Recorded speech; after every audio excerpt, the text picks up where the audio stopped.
France are annoyingly good.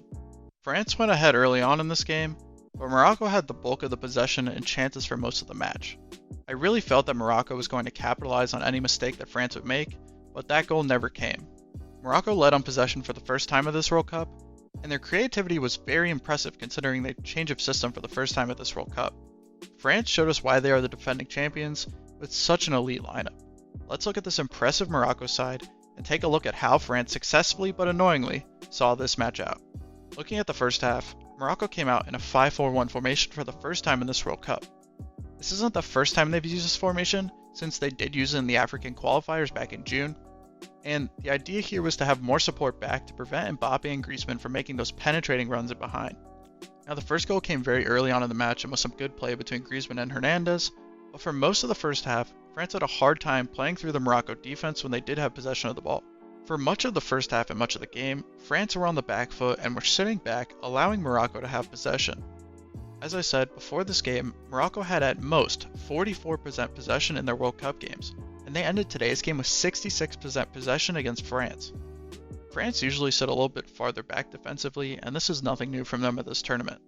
With Rabiot missing due to illness, Fofana stepped in as the other midfielder next to Tchouaméni. This is where Morocco found the best way to progress forward.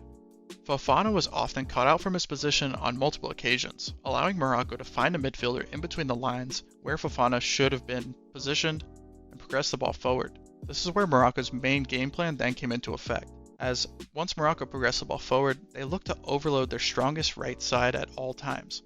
This meant having Hakimi and Ziyech with maximum time on the ball. Obviously, giving your best players on the field the most time on the ball can be effective, and for those quick 1-2 passes between the pair and Morocco's right-sided midfielder Ounahi, they created a lot of problems for that French backline.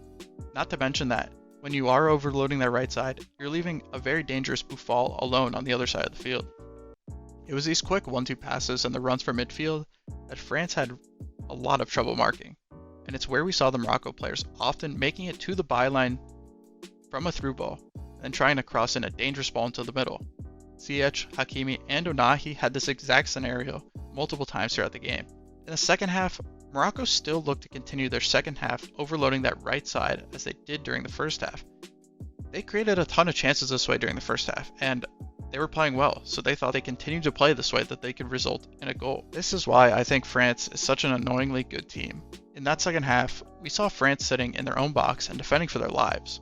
Konate, Koundé, and Varane were always there to deflect a Morocco cross and make a crucial tackle. And guess what? Once they clear that ball away out of the box, there's Mbappe to run past 3 Morocco defenders who are sitting back and get onto their goal.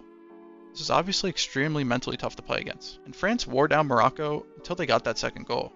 Deschamps also made some great changes in the second half. He moved Mbappe up to striker, putting Thuram on the wing.